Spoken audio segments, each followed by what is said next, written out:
남의 심장은 2,000개 고쳤습니다. 그런데 자기 딸 심장은 손도 못 댔습니다. 독일 5개 대학병원이 같은 말을 했습니다. 리스크가 너무 높습니다. 절망하던 그때 한국에서 이메일이 왔습니다. 레나의 케이스는 저희가 127번째로 성공한 유형입니다. 72시간 후 독일 심장외과 명의는 서울 수술실 앞에서 울었습니다. 딸의 심장이 아니라 자신의 상식이 무너지는 소리였습니다. 지금부터 그 72시간의 기록을 공개합니다. 대한민국을 응원하고 싶으시다면 화이팅이라고 댓글 남겨주세요. 영상 제작에 도움을 주고 싶으시다면 구독과 좋아요 부탁드려요. 안녕하세요. 저는 마르쿠스 베버입니다. 1974년 독일 민헨에서 태어났습니다. 올해 50살이고 민헨 대학병원 심장외과 과장입니다. 의사 집안에서 자랐습니다. 아버지는 민헨 대학병원 일반외과 교수였습니다. 어머니는 같은 병원 소아과 수간호사였습니다. 저는 어릴 때부터 병원이 놀이터였습니다. 아버지 연구실에서 숙제를 했습니다. 어머니가 근무하는 병동에서 간식을 먹었습니다. 의사가 되는 건 자연스러운 일이었습니다. 다른 길은 생각해 본 적도 없습니다. 19살에 하이델베르크 의대에 입학했습니다. 독일 최고의 의대였습니다. 6년간 죽어라 공부했습니다. 졸업할 때 수석이었습니다. 전공은 심장외과를 선택했습니다. 심장은 생명의 중심이니까요. 심장이 멈추면 모든 게 끝납니다. 저는 그 심장을 고치는 사람이 되고 싶었습니다. 레지던트 과정은 민헨 대학병원에서 했습니다. 5년간의 수련 기간이었습니다. 매일 새벽 5시에 출근했습니다. 밤 11시에 퇴근하는 날이 많았습니다. 주말도 없었습니다. 수술실에서 먹고 자다시피 했습니다. 선배들은 제 손재주를 칭찬했습니다. 마르쿠스, 내 손은 타고났어. 봉합이 빠르고 정확했습니다. 출혈 제어가 능숙했습니다. 레지던트 4년 차에 첫 단독 관상동맥 우회수를 집도했습니다. 성공이었습니다. 펠로우 과정을 마치고 전문의가 됐습니다. 25살이었습니다. 그 후로 민헨 대학병원을 떠나지 않았습니다. 전임의 부교수, 교수를 거쳤습니다. 46살에 심장외과 과장이 됐습니다. 역대 최연소 과장이었습니다. 지금까지 제 손을 거친 심장이 2,000개가 넘습니다. 관상동맥 우회술, 판막 치환술, 대동맥 수술, 심장 이식까지. 성공률 98.7%입니다. 독일 심장외과 의사 중 최상위권입니다. 2022년에 유럽 심장학회에서 올해의 외과의로 선정됐습니다. 학회장에서 상을 받을 때 아내와 딸이 객석에 있었습니다. 가장 행복한 순간이었습니다. 동료들은 저를 신의 손이라고 불렀습니다. 환자들은 제게 목숨을 맡겼습니다. 저도 스스로를 믿었습니다. 내 손이면 어떤 심장이든 고칠 수 있다고요. 2015년에 아내 카타리나를 만났습니다. 같은 병원 소아과 전문의였습니다. 병원 복도에서 우연히 마주쳤습니다. 첫눈에 반했습니다. 6개월 후 청혼했습니다. 2016년 봄에 결혼했습니다. 작은 결혼식이었습니다. 하지만 행복했습니다. 그해 겨울에 아내가 임신 소식을 전했습니다. 세상에서 가장 기쁜 순간이었습니다. 2017년 8월에 딸이 태어났습니다. 이름은 레나. 아내의 할머니 이름을 따왔습니다. 레나는 3.2kg의 건강한 아기였습니다. 분만실에서 처음 안았을 때 울었습니다. 25년간 의사로 살면서 처음 흘린 눈물이었습니다. 레나는 제 인생의 전부가 됐습니다. 아무리 힘든 수술이 있어도 집에 오면 레나가 있었습니다. 아빠. 현관문을 열면 달려와 안겼습니다. 그 한마디에 모든 피로가 사라졌습니다. 주말마다 공원에 갔습니다. 레나는 잔디밭을 뛰어다녔습니다. 나비를 쫓고 꽃을 꺾었습니다. 저는 벤치에 앉아 그 모습을 봤습니다. 행복이 뭔지 처음 알았습니다. 레나는 건강하게 자랐습니다. 감기 한 번 심하게 앓지 않았습니다. 예방접종도 빠짐없이 맞았습니다. 정기검진에서 항상 정상 판정을 받았습니다. 적어도 저는 그렇게 믿었습니다. 2024년 가을이었습니다. 레나가 7살이 됐습니다. 유치원 마지막 해였습니다. 내년이면 초등학교에 입학할 예정이었습니다. 그해 10월 어느 화요일이었습니다. 오전 수술을 마치고 점심을 먹으려던 참이었습니다. 휴대폰이 울렸습니다. 발신자는 레나 유치원이었습니다. 베버 씨, 레나가 갑자기 쓰러졌어요. 빨리 오세요. 심장이 멈추는 줄 알았습니다. 수술복도 안 벗고 차에 탔습니다. 유치원까지 15분 거리를 8분 만에 도착했습니다. 구급차가 이미 와 있었습니다. 레나가 들것에 실려 나오고 있었습니다. 얼굴이 창백했습니다. 입술이 파랬습니다. 레나! 달려가서 손을 잡았습니다. 차가웠습니다. 구급대원이 말했습니다. 의식은 돌아왔습니다. 지금 병원으로 이송합니다. 저는 구급차에 함께 탔습니다. 레나의 손을 놓지 않았습니다. 레나가 눈을 떴습니다. 아빠 무서워. 괜찮아, 레나. 아빠가 왔어. 괜찮아. 민헨 대학병원 응급실에 도착했습니다. 제가 25년간 일한 병원이었습니다. 하지만 그날은 의사가 아니라 환자 보호자였습니다. 동료들이 달려왔습니다. 소아과, 소아심장과 응급의학과 전문의들이었습니다. 레나는 응급실 침대에 누워 있었습니다. 심전도 모니터가 연결됐습니다. 불규칙한 파형이 화면에 떴습니다. 저는 그 파형을 알아봤습니다. 심실 중격 결손증에서 나타나는 패턴이었습니다. 제 심장이 내려앉았습니다. 아내가 달려왔습니다. 울고 있었습니다. 저는 아내를 안았습니다. 아무 말도 할 수 없었습니다. 그날 저녁 검사 결과가 나왔습니다. 소아심장과 밀러 교수가 설명했습니다. 마르쿠스, 앉아. 얘기 좀 하자. 저는 알고 있었습니다. 좋은 소식이 아니라는 걸. 밀러 교수가 CT 영상을 화면에 띄웠습니다. 레나의 심장이었습니다. 작은 심장. 제가 세상에서 가장 사랑하는 심장. 여기 보이지? 밀러 교수가 화면을 가리켰습니다. 심실 사이 벽에 구멍이 있었습니다. 검은 점처럼 보였습니다. 선천성 심실 중격 결손증이야. 태어날 때부터 있었던 거야. 저는 그 진단이 무슨 뜻인지 알았습니다. 심장의 좌심실과 우심실 사이 벽에 구멍이 있는 겁니다. 정상적으로는 좌심실의 피가 대동맥으로 나갑니다. 하지만 구멍이 있으면 우심실로 새어 들어갑니다. 심장이 비효율적으로 일하게 됩니다. 오래되면 심부전이 옵니다. 크기가 얼마나 되지? 제가 물었습니다. 2.3cm야. 큰 편이었습니다. 작은 구멍은 저절로 막히기도 합니다. 하지만 2cm가 넘으면 수술이 필요합니다. 위치는? 그게 문제야. 밀러 교수가 화면을 확대했습니다. 대동맥 판막 바로 아래야. 저는 눈을 감았습니다. 가장 나쁜 위치였습니다. 심실 중격 결손증 수술은 구멍을 패치로 막는 겁니다. 간단한 수술이 아닙니다. 가슴을 열고 심장을 멈추고 인공심폐기를 연결해야 합니다. 하지만 숙련된 외과의에게는 익숙한 수술입니다. 문제는 위치입니다. 대동맥 판막 바로 아래라면 얘기가 다릅니다. 수술 중에 대동맥을 건드릴 수 있습니다. 대동맥이 손상되면 환자는 수술대에서 죽습니다. 수술 가능해? 제가 물었습니다. 밀러 교수가 한숨을 쉬었습니다. 솔직히 말할게. 어려워. 리스크가 너무 높아. 구체적으로 얼마나? 개용술로 접근하면 대동맥 손상 가능성이 15에서 20% 정도야. 15에서 20%. 5명 중 1명은 수술대에서 죽을 수 있다는 뜻이었습니다. 저는 25년간 심장외과 의사로 일했습니다. 그 정도 리스크라면 저도 수술을 권하지 않았을 겁니다. 하지만 환자가 제 딸이었습니다. 다른 방법은 없어? 지금은 약물로 관리하고 지켜보자. 운이 좋으면 구멍이 작아질 수도 있어. 그럴 가능성은 5% 미만이야. 저는 고개를 끄덕였습니다. 의사로서는 이해했습니다. 하지만 아버지로서는 받아들일 수 없었습니다. 병실로 돌아왔습니다. 레나가 잠들어 있었습니다. 아내가 옆에서 손을 잡고 있었습니다. 결과 어때요? 아내가 물었습니다.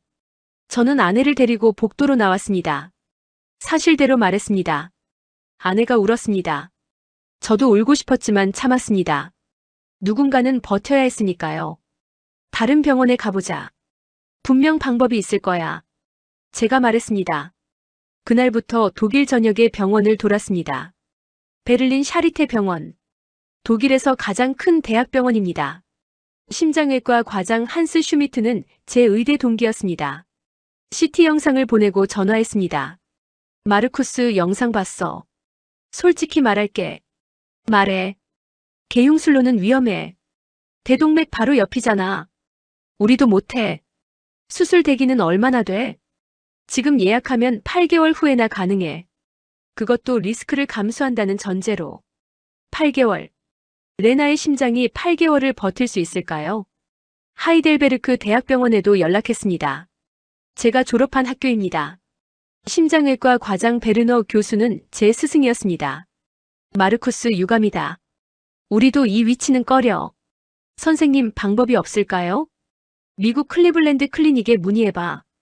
거기가 세계 최고 심장센터니까. 함부르크 심장센터. 유럽 최대 규모의 심장 전문 병원입니다. 리스크가 20%라면 저희는 안 합니다. 원칙입니다. 프랑크푸르트 대학병원. 수술 대기만 10개월입니다. 뒤셀도르프 심장클리닉. 일단 지켜보시죠. 급하게 수술할 상황은 아닙니다. 독일 5대 심장센터를 모두 돌았습니다. 답은 똑같았습니다. 리스크가 높다. 수술 대기가 길다. 지켜보자. 저는 절망했습니다. 독일 의료 시스템은 세계 최고 수준입니다. 하지만 그 시스템이 제 딸을 구하지 못했습니다. 완벽하기 때문에 느렸습니다. 신중하기 때문에 기다려야 했습니다. 레나의 상태는 조금씩 나빠지고 있었습니다. 조금만 뛰어도 숨이 찼습니다. 계단을 오르면 헐떡였습니다. 입술이 파래지는 날이 많아졌습니다. 밤에 기침을 했습니다. 신부전 증상이 시작되고 있었습니다. 저는 매일 밤 레나의 방문을 열어놓고 잤습니다. 숨소리를 들으며 잠들었습니다. 혹시 숨이 멎을까봐 무서웠습니다. 2000개의 심장을 고친 손이 제 딸 앞에서는 무력했습니다. 스승의 조언대로 미국 클리블랜드 클리닉에도 연락했습니다. 세계 최고의 심장센터입니다. 답장이 왔습니다. 수술 가능합니다. 단 대기시간 14개월, 예상 비용 45만 달러. 14개월과 6억 원. 레나는 그때까지 버티지 못할 겁니다. 저는 연구실에서 밤을 새우며 논문을 뒤졌습니다. 어떤 방법이든 찾고 싶었습니다. 2024년 11월 어느 밤이었습니다. 새벽 2시였습니다. 연구실 책상에 커피잔이 쌓여 있었습니다. 5잔째였습니다. 펀메드와 구글 스칼라를 뒤지고 있었습니다. 검색어를 바꿔가며 논문을 찾았습니다. 수백 개의 논문이 떴습니다. 하나하나 읽었습니다. 대부분 비슷한 내용이었습니다. 개용술, 인공심폐기, 전통적인 패치 봉합. 제가 이미 알고 있는 방법들이었습니다. 새벽 3시가 넘었습니다. 눈이 아팠습니다. 포기하고 집에 갈까 생각했습니다. 그때 한 논문이 눈에 들어왔습니다. JACC. 미국 심장학회에서 발행하는 세계 최고 권위의 학술지입니다. 심장외과 의사라면 누구나 구독하는 저널입니다. 2024년 3월호였습니다. 제목이 눈을 사로잡았습니다. 로봇 보조 최소 침습 심실 중격결손 교정술 340건 연속 수술 분석. 저자는 서울 아산병원 심장외과팀이었습니다. 한국. 저는 한국에 대해 아는 게 별로 없었습니다. 삼성 스마트폰을 쓰고 있었습니다. 현대 자동차를 본 적 있었습니다. BTS 노래를 라디오에서 들었습니다. 기생충이라는 영화가 오스카를 받았다는 것도 알았습니다. 하지만 의료는 생각해 본 적 없었습니다. 솔직히 말하면 아시아 의료를 신뢰하지 않았습니다. 독일이 최고라고 믿었으니까요. 유럽과 미국이 의료 선진국이라고 생각했습니다. 하지만 논문은 거짓말을 하지 않습니다. JACC에 실렸다는 건 전 세계 전문가들의 검증을 통과했다는 뜻입니다. 논문을 정독했습니다. 처음부터 끝까지 한 줄도 빠뜨리지 않았습니다. 놀라운 내용이었습니다. 수술 방식이 완전히 달랐습니다. 가슴을 크게 열지 않습니다. 흉골을 자르지 않습니다. 대신 갈비뼈 사이에 3cm 크기의 구멍을 3개 뚫습니다. 그 구멍으로 로봇팔이 들어갑니다. 다빈치 수술 시스템이었습니다. 로봇팔은 사람 손보다 정교합니다. 손떨림이 없습니다. 0.1mm 단위로 움직일 수 있습니다. 그래서 대동맥 바로 옆이라도 안전하게 접근 가능합니다. 통계가 충격적이었습니다. 340건 연속 수술. 수술 중 사망 0건. 평균 수술 시간 3시간 52분. 평균 입원 기간 5.2일. 주요 합병증 발생률 2.1%. 재수술 필요 케이스 7건 모두 성공.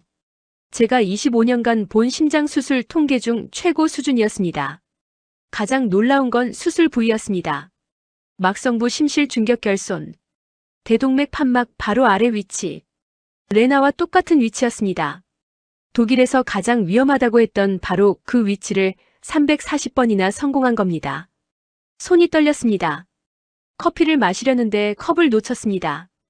이게 정말 가능한 건가요? 논문 마지막에 교신 저자 이메일이 있었습니다. 서울 아산병원 심장외과 박준혁 교수. 고민하지 않았습니다. 새벽 3시 27분. 이메일을 작성했습니다. 제 소개와 레나의 상황을 적었습니다. CT 영상과 심초음파 결과를 첨부했습니다. 마지막에 이렇게 썼습니다. 제 딸입니다. 독일에서는 수술이 불가능하다고 합니다. 도와주십시오. 보내기 버튼을 눌렀습니다. 보내고 나서 후회했습니다. 답장이 올까? 온다 해도 몇 주는 걸리겠지. 교수급 의사가 외국인 환자 문의에 직접 답장할 리 없잖아. 집에 가서 잠을 청했습니다. 잠이 오지 않았습니다. 다음 날 아침 출근해서 이메일을 확인했습니다. 새 메일이 와 있었습니다. 발신자는 서울 아산병원 심장외과. 제가 이메일을 보낸 지 28시간 만이었습니다. 심장이 빨리 뛰었습니다. 이메일을 열었습니다. 박준혁 교수 명의의 답장이었습니다. 내용은 이랬습니다. 베버 교수님 연락 감사합니다. 레나의 CT와 심초음파 결과를 상세히 검토했습니다. 결손 위치가 대동맥 판막 바로 아래입니다. 크기는 2.3cm. 전통적인 개용술로는 확실히 어려운 케이스입니다. 하지만 저희 팀은 이 유형의 수술 경험이 풍부합니다. 레나의 케이스는 저희가 127번째로 성공한 유형과 동일합니다. 도착 후 2주 내 수술 일정 잡을 수 있습니다. 첨부 파일로 상세한 수술 계획서와 리스크 평가서 보내드립니다. 궁금한 점 있으시면 연락주세요. 첨부 파일을 열었습니다. 12페이지짜리 문서였습니다.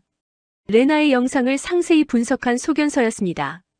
결손 위치, 크기, 주변 혈관 상태, 심장 기능 평가까지 정밀하게 적혀 있었습니다. 수술 계획도 있었습니다. 로봇 팔 삽입 위치, 패치 봉합 방법, 예상 수술 시간, 회복 과정까지 단계별로 설명돼 있었습니다. 마지막 페이지에 리스크 평가가 있었습니다. 예상 사망 위험 0.5% 미만. 독일에서는 15에서 20%라고 했습니다. 30배에서 40배 차이였습니다. 예상 주요 합병증 2.1%. 동일 유형 127번째 케이스, 전부 성공. 저는 화면 앞에서 한참을 멍하니 앉아 있었습니다. 이게 현실인가요? 독일 5개 대학병원이 포기한 수술을 한국이 한다고요? 그것도 2주 안에. 아내에게 전화했습니다. 카타리나, 지금 바로 와. 보여줄 게 있어. 아내가 연구실로 왔습니다. 이메일과 첨부 문서를 함께 읽었습니다. 아내도 의사입니다. 내용을 이해했습니다. 이게 진짜야? JACC에 실린 논문이야. 340건 성공했대. 레나랑 똑같은 케이스가 127건이고. 아내가 울었습니다. 한국에 가자. 레나를 살릴 수 있을 것 같아. 제가 말했습니다. 그날 저녁 박준혁 교수에게 답장을 보냈습니다. 가겠습니다. 수술 일정 잡아주세요. 24시간 안에 답장이 왔습니다. 수술 일정 12월 18일로 잡았습니다. 12월 15일까지 도착해서 수술 전 검사 받으세요. 국제진료센터 코디네이터가 곧 연락드릴 겁니다. 12월 18일. 3주 후였습니다. 독일에서 8개월 대기라던 수술이 3주 후로 잡혔습니다. 2024년 12월 4분의 1일. 미넨 국제공항. 아내와 레나와 함께 비행기에 올랐습니다. 대한항공 직항편이었습니다. 미넨에서 인천까지 11시간. 레나는 비행 내내 힘들어했습니다. 기압 변화 때문에 가슴이 답답하다고 했습니다. 승무원이 산소 마스크를 가져다 줬습니다. 저는 레나 옆에서 손을 잡고 있었습니다. 창밖으로 구름이 흘러갔습니다. 시베리아 상공이었습니다. 끝없이 펼쳐진 하얀 설원. 저는 생각했습니다. 이 비행기가 딸의 운명을 바꿀 수 있을까? 한국이라는 나라가 정말 기적을 줄 수 있을까? 인천국제공항에 도착했습니다. 현지 시간 오후 4시 30분. 비행기에서 내리는 순간 다른 세계였습니다. 공항이 거대했습니다. 깨끗했습니다. 안내 표지판이 영어, 중국어, 일본어로 돼 있었습니다. 모든 게 체계적이었습니다. 입국장을 나오자 피켓을 든 사람이 기다리고 있었습니다. 베버 가족이라고 적혀 있었습니다.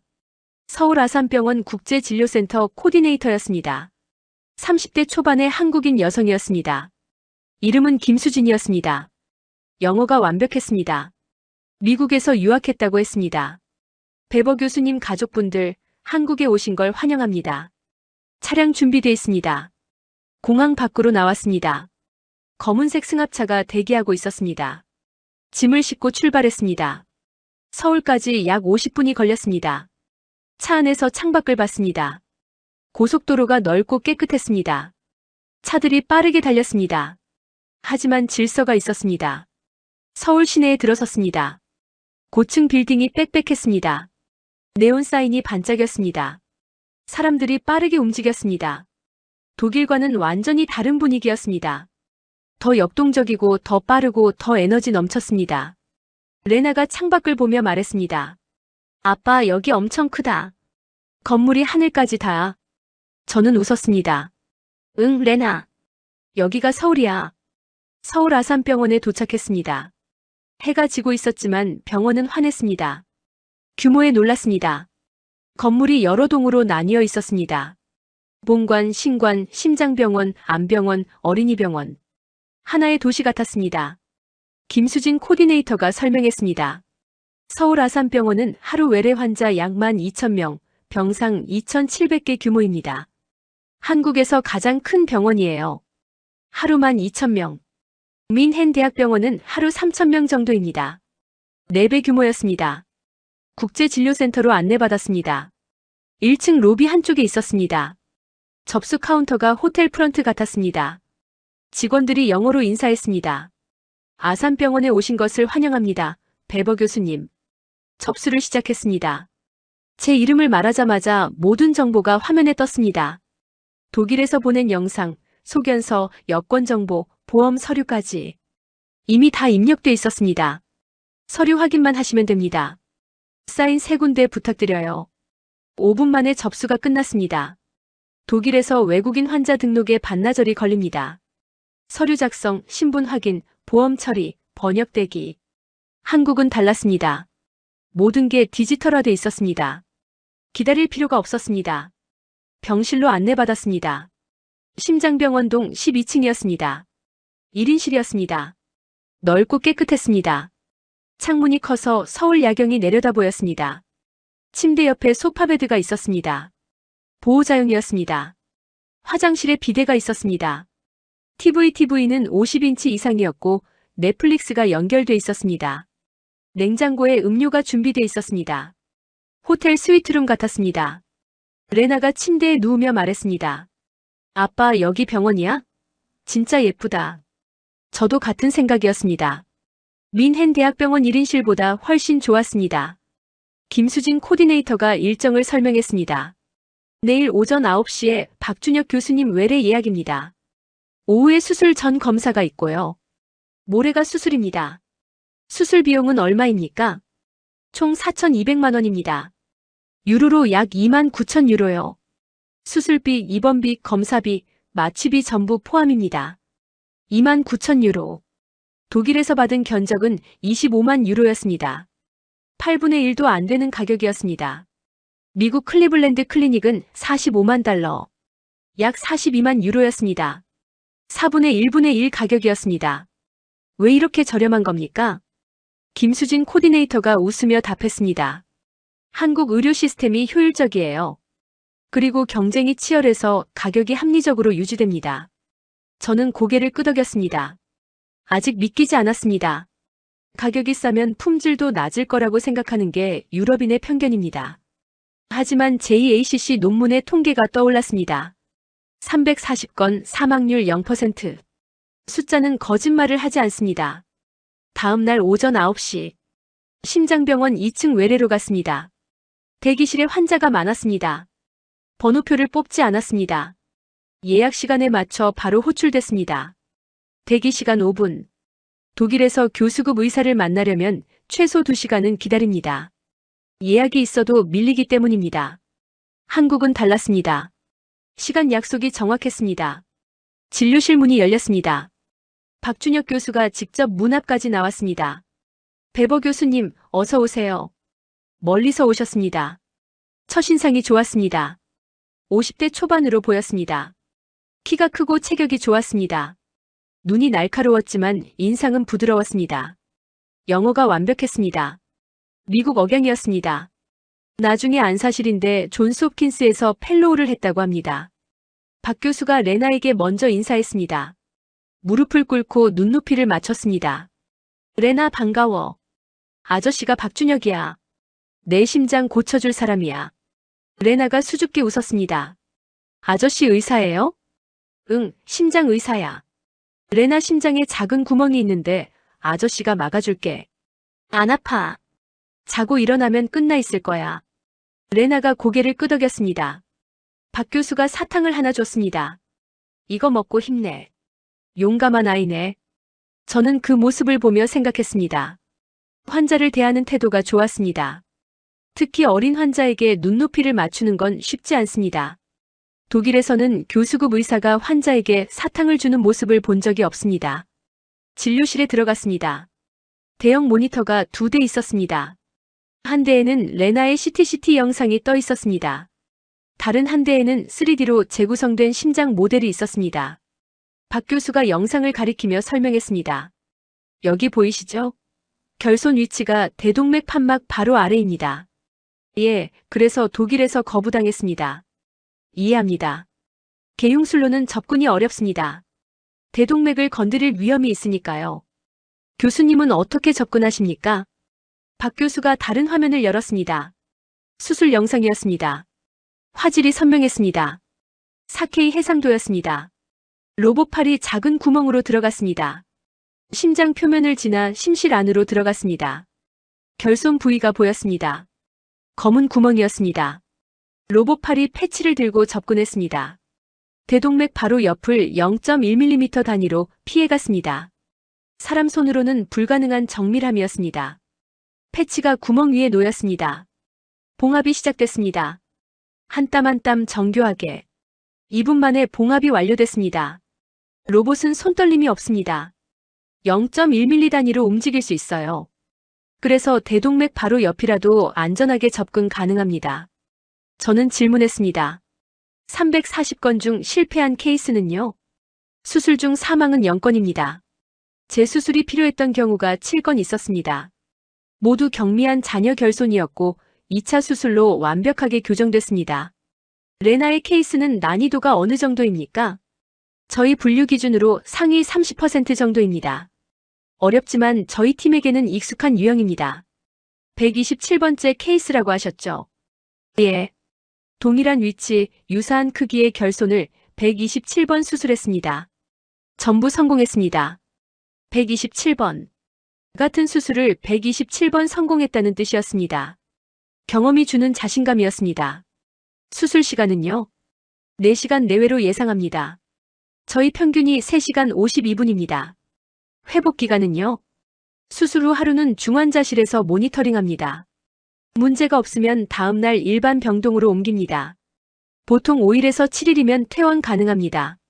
독일에서 개용술을 하면 중환자실 2주, 퇴원까지 한 달이 걸립니다. 리스크는 어느 정도입니까? 사망률 0.5% 미만. 주요 합병증 2.1%. 이건 저희 340건 전체 통계입니다. 0.5%. 독일에서는 15에서 20%라고 했습니다.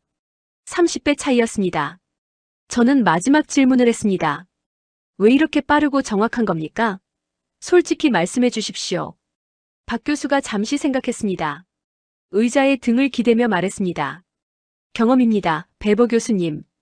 한국에는 환자가 많습니다. 인구 5천만의 국토가 작아서 대형 병원에 환자가 집중됩니다. 저희 병원만 해도 하루 심장 수술이 평균 15건입니다. 15건이요? 민헨 대학병원은 하루 3건 정도입니다. 5배였습니다. 예. 그래서 경험이 빠르게 쌓입니다. 경험이 쌓이면 두려움이 사라집니다. 두려움이 없으면 더 어려운 수술에 도전할 수 있습니다. 선순환이 됩니다. 저는 고개를 끄덕였습니다. 독일은 신중했습니다. 리스크를 피했습니다. 하지만 리스크를 피하면 경험이 쌓이지 않습니다. 한국은 달랐습니다. 리스크에 정면으로 맞섰습니다. 그래서 340번의 경험이 쌓인 겁니다. 수술 일정을 확정하고 싶습니다. 내일 오전 8시입니다. 오늘 오후에 수술 전 검사를 진행합니다. 저는 손을 내밀었습니다. 감사합니다, 교수님. 제 딸을 부탁합니다. 박 교수가 제 손을 잡았습니다. 베버 교수님, 레나는 꼭 건강하게 돌려보내드리겠습니다. 약속합니다. 그 약속이 진심이라는 걸 알 수 있었습니다. 눈빛이 달랐습니다. 340번의 경험에서 나오는 자신감이었습니다. 오후에 수술 전 검사가 시작됐습니다. 혈액 검사 18종, 심장 초음파, 흉부 CT, 폐기능 검사, 심전도, 흉부 엑스레이, 마취과 상담, 심장내과 상담, 소아과 상담, 검사가 많았습니다. 하지만 놀라운 건 속도였습니다. 모든 검사가 같은 층에서 이루어졌습니다. 심장병원 3층에 검사실이 모여 있었습니다. 한 검사가 끝나면 바로 다음 검사실로 이동했습니다. 대기 시간이 거의 없었습니다. 전체 검사가 4시간 만에 끝났습니다. 독일에서는 이 검사들을 받는데 2주가 걸립니다. 예약 잡고 대기하고 결과 기다리고 각 검사가 다른 날에 다른 건물에서 진행됩니다. 한국은 달랐습니다. 원스톱 시스템이었습니다. 효율의 극치였습니다. 검사 결과는 당일 저녁에 나왔습니다. 박 교수가 직접 병실로 왔습니다. 검사 결과 모두 이상 없습니다. 내일 예정대로 수술 진행합니다. 결과지를 보여줬습니다. 혈액 검사 정상, 심장 기능 검사 정상, 마취 위험도 낮음. 레나, 내일 수술이야. 아저씨가 고쳐줄게. 레나가 고개를 끄덕였습니다. 안 무서워요. 아저씨 믿어요. 박 교수가 웃었습니다. 용감하네. 수술 잘 끝나면 뭐 하고 싶어? 뛰고 싶어요. 친구들이랑 축구하고 싶어요. 그래, 꼭 그렇게 해줄게. 약속. 박 교수가 나간 후 레나가 잠들었습니다. 저는 창밖을 봤습니다. 서울의 야경이 펼쳐져 있었습니다. 고층 빌딩들의 불빛, 한강의 다리들, 끝없이 이어진 도시의 불빛. 아름다웠습니다. 이 도시 어딘가에서 매일 수백 건의 수술이 이루어지고 있겠죠. 그중 내일 한 건이 제 딸입니다. 아내가 제 손을 잡았습니다. 잘 될 거야. 저는 고개를 끄덕였습니다. 이상하게 불안하지 않았습니다. 독일에서 5개 병원을 돌 때는 절망뿐이었습니다. 하지만 여기서는 달랐습니다. 340번의 경험, 127번의 같은 케이스, 0.5%의 사망률. 숫자가 주는 신뢰가 있었습니다. 밤 10시에 간호사가 왔습니다. 수술 전 준비 안내였습니다. 레나 보호자분, 내일 아침 6시부터 금식입니다. 물도 안 됩니다. 수술복은요? 내일 아침에 가져다 드릴게요. 7시 30분에 수술실로 이동합니다. 저는 잠이 오지 않았습니다. 침대 옆 소파에 누웠습니다. 레나의 숨소리를 들었습니다. 규칙적이었습니다. 평화로웠습니다. 내일이면 이 심장이 고쳐집니다. 구멍이 막힙니다. 레나가 정상적인 삶을 살 수 있습니다. 뛰어놀 수 있습니다. 축구를 할 수 있습니다. 친구들과 함께 할 수 있습니다. 눈물이 났습니다. 기대와 불안이 뒤섞인 눈물이었습니다. 새벽 3시에 잠들었습니다. 아침 6시. 알람이 울렸습니다. 레나가 눈을 떴습니다. 아빠, 오늘이야? 응, 레나. 오늘이야. 간호사가 수술복을 가져왔습니다. 하늘색 환자복이었습니다. 레나에게는 컸습니다. 소매를 접어 입혔습니다. 7시에 마취과 의사가 왔습니다. 마취 전 상담이었습니다. 레나, 잠깐 자는 거야. 일어나면 다 끝나 있어. 무섭지 않아. 레나가 고개를 끄덕였습니다. 7시 30분. 이동 침대가 왔습니다. 레나가 침대에 누웠습니다. 저와 아내가 양옆에 섰습니다. 복도를 지나 엘리베이터를 탔습니다.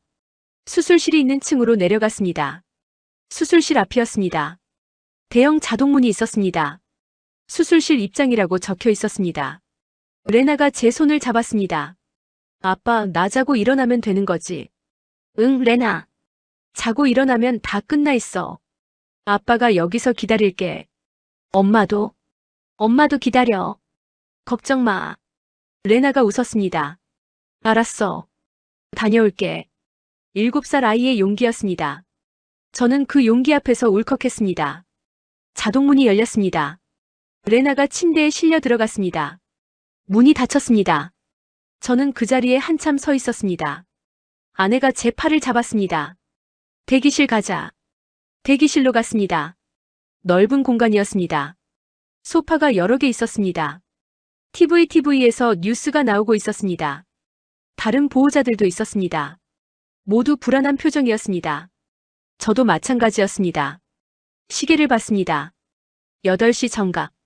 수술이 시작됐을 시간입니다. 저는 25년간 심장외과 의사로 일했습니다. 수천 번 수술실에 들어갔습니다. 하지만 수술실 밖에서 기다리는 건 처음이었습니다. 보호자의 마음을 처음 알았습니다. 이렇게 무력한 거였습니다. 1시간이 지났습니다. 아무 소식이 없었습니다. 정상입니다. 이제 막 본격적인 수술이 시작됐을 겁니다. 2시간이 지났습니다. 간호사가 왔습니다. 베버 보호자분? 심장이 뛰었습니다. 예, 저입니다. 수술 순조롭게 진행 중입니다. 현재 로봇 도킹 완료됐고 결손 부위 접근 중입니다. 안도의 한숨이 나왔습니다. 감사합니다. 간호사가 갔습니다. 아내가 제 손을 잡았습니다. 잘 되고 있대. 3시간이 지났습니다. 다시 간호사가 왔습니다. 패치 봉합 완료됐습니다. 지금 마무리 단계입니다. 패치 봉합 완료. 가장 어려운 단계가 끝났다는 뜻입니다. 11시 50분. 자동문이 열렸습니다. 박준혁 교수가 나왔습니다. 수술복 차림이었습니다. 마스크를 내리고 있었습니다.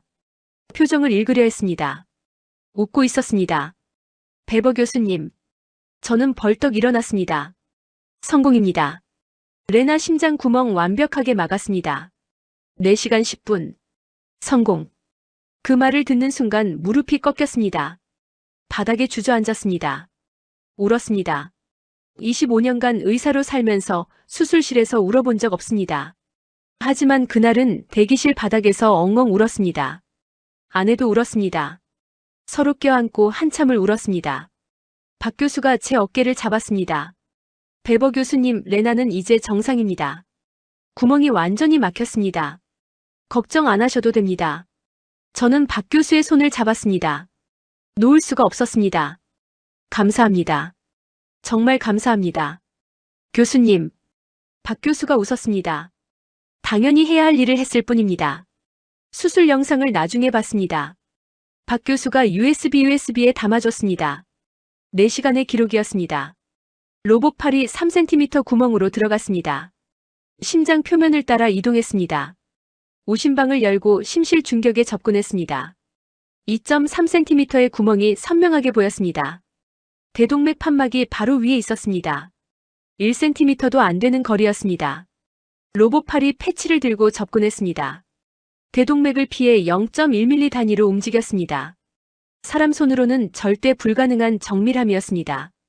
패치가 구멍 위에 정확히 놓였습니다. 봉합이 시작됐습니다. 한 땀 한 땀 정교하게 12바늘로 완벽하게 봉합됐습니다. 출혈이 거의 없었습니다. 마지막에 심장이 다시 뛰기 시작했습니다.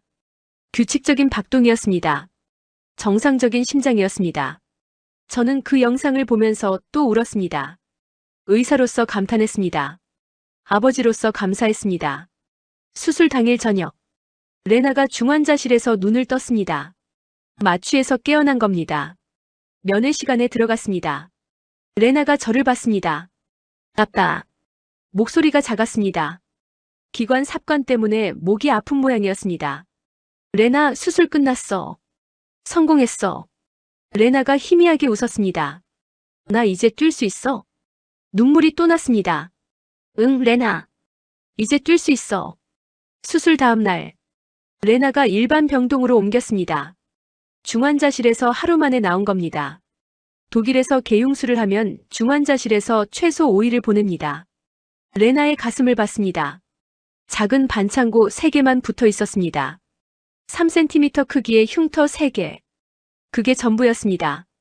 독일에서 개용수를 했다면 가슴 한가운데 20cm에서 30cm 흉터가 남았을 겁니다. 흉골을 자르고 벌려야 하니까요.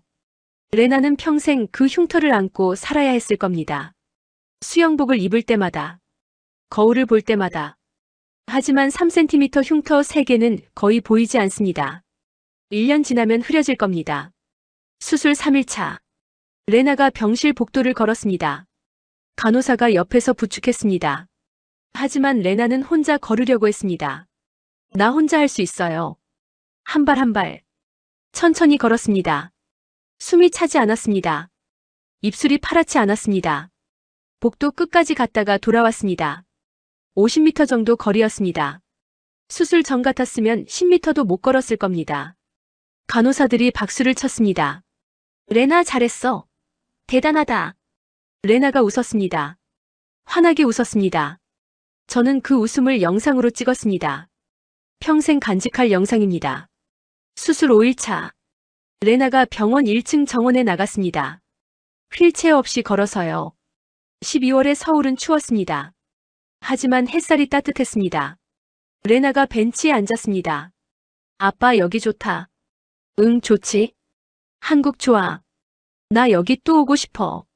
저는 웃었습니다. 나으면 또 오자. 여행으로.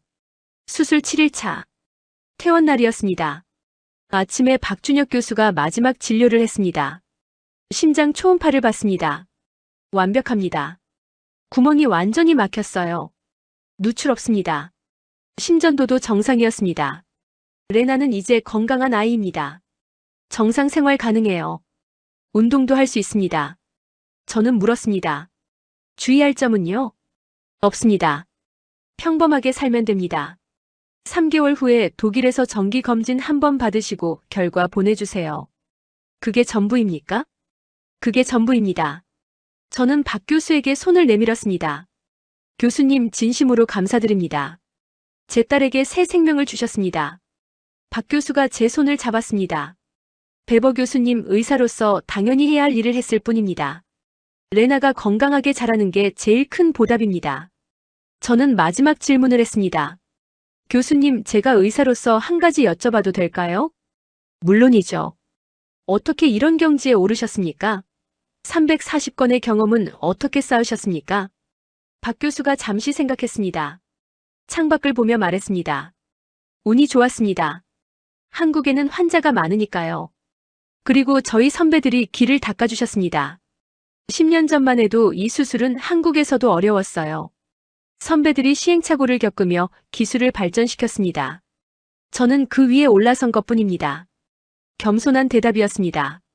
하지만 저는 알았습니다. 340번의 경험은 340번의 도전입니다. 매번 리스크를 감수한 겁니다.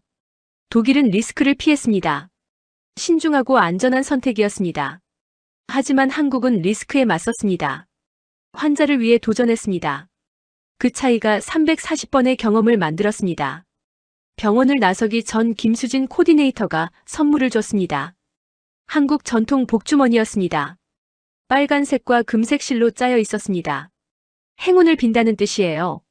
레나가 평생 건강하길 바랍니다. 레나가 복주머니를 받았습니다. 예쁘다.